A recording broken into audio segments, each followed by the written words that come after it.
मेरी वालों जनाब सारिਆਂ ਨੂੰ ਵੈਲਕਮ ਤੇ ਜੀ ਆਇਆਂ ਨੂੰ ਸਰ ਤੇ ਸਾਨੂੰ ਇੰਨੀ ਖੁਸ਼ੀ ਹੈ ਕਿ ਸਾਨੂੰ ਸਮਝ ਨਹੀਂ ਆਉਂਦੀ ਕੀ ਲਫ਼ਜ਼ ਕਹੀਏ ਤੁਹਾਡੇ ਕੋਲ। ਹਾਂਜੀ, ਅਸੀਂ ਚਾਹੁੰਦੇ ਹਾਂ ਕਿ ਪੰਜਾਬੀ ਜ਼ੁਬਾਨ ਸਾਡੀ, ਪੰਜਾਬ ਸਾਡਾ, ਤੇ ਅਸੀਂ ਵੱਖਰੇ ਵੱਖਰੇ ਹੋ ਕੇ ਕਿਉਂ ਅਸੀਂ 70 ਸਾਲ ਤੋਂ ਇੱਕ ਦੂਜੇ ਨੂੰ ਮਾਰਨ ਤੇ ਉਤਰੇ ਆ। ਪਿਆਰ ਮੁਹੱਬਤ ਨਾਲ ਦੁਨੀਆ ਚੱਲਦੀ ਆ, ਉਧਰ ਤਰੱਕੀ ਵੀ ਹੁੰਦੀ ਆ। ये गुरु नानक देव जी थे? जी जी।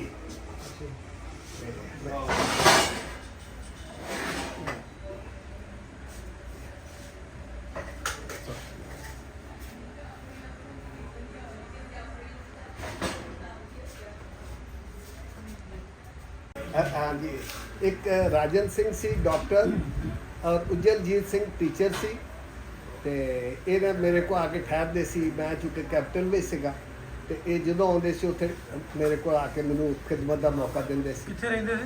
ਮੈਂ ਲੈਗਸ ਨਾਈਜੀਰੀਆ ਦੇ ਵਿੱਚ।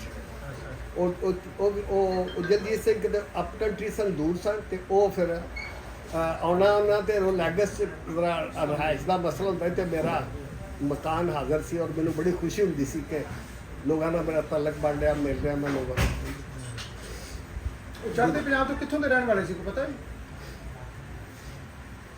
ਮੈਨੂੰ ਹੋ ਗਏ ਜਨਾਬ ਕਿੰਨੇ 22 ਤੇ 16 38 ਸਾਲ। ਹਾਂਜੀ, ਮੈਂ 1984 ਨਾਈਜੀਰੀਆ ਸੀ, ਲੇਕਿਨ ਉਜਲਜੀਤ ਸਿੰਘ ਦਾ ਮੈਨੂੰ ਪਤਾ ਚੱਲਿਆ ਉਹ ਅਮਰੀਕਾ, ਮੇਰੇ ਕਿਸੇ ਦੋਸਤ ਦੇ ਥਰੂ ਪਤਾ ਲੱਗਾ ਸੀ ਉਹ ਅਮਰੀਕਾ ਚਲੇ ਗਏ ਨੇ। ਤੇ ਦੂਸਰੇ ਰਾਜਨ ਸਿੰਘ ਦਾ ਨਹੀਂ ਮੈਨੂੰ ਪਤਾ ਲੱਗਾ। ਤੇ ਉਹ ਨਾਈਜੀਰੀਆ ਕੀ ਕਰਦੇ ਸੀ?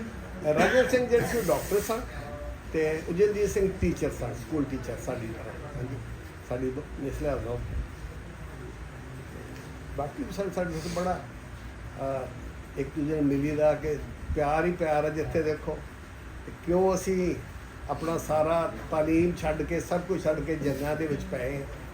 ਸਾਨੂੰ ਚਾਹੀਦਾ ਕਿ ਤਾਮੀਰੀ ਕੰਮ ਕਰੀਏ। ਹਾਂਜੀ,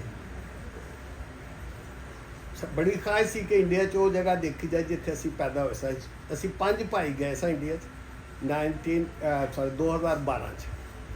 ਤੇ ਸਾਡਾ ਉਹ ਕਾਦੀਆਂ ਜਲਸਾ ਹੁੰਦਾ ਸੀ, ਜਮਾਤ ਅਹਿਮਦੀਆ ਨਾਲ ਮੇਰਾ ਤਾਲੁਕ ਆ। ਤੇ ਉਹ ਫਿਰ ਅਸੀਂ ਉੱਥੋਂ ਇਜਾਜ਼ਤ ਲੈ ਕੇ ਤੇ 4-5 ਮੀਲ ਦੂਰ ਸਾਡਾ ਪਿੰਡ ਸੀ। ਫਿਰ ਅਸੀਂ ਪਿੰਡ ਗਏ, ਸਾਰਾ ਬੜਾ ਲੋਕਾਂ ਨੇ ਸਾਨੂੰ ਵੈਲਕਮ ਕੀਤਾ। ਉਹ ਵੀ ਵਾਕਫ ਮਿਲ ਪਏ ਜਿਹੜੇ ਸਾਡੇ ਵਾਲਦ ਸਾਹਿਬ ਨੂੰ ਬੜੀ ਅੱਛੀ ਤਰ੍ਹਾਂ ਜਾਣਦੇ ਸੀ, ਮੇਰੇ ਵੱਡੇ ਭਾਈਆਂ ਨੂੰ ਜਾਣਦੇ ਸੀ। ਹਾਂਜੀ, ਉਹ ਵੀ ਇੱਕ ਸਰਦਾਰ ਗਿਆਨੀ ਸਨ ਤੇ ਉਹ ਸਾਨੂੰ ਮਿਲੇ ਔਰ ਬੜੇ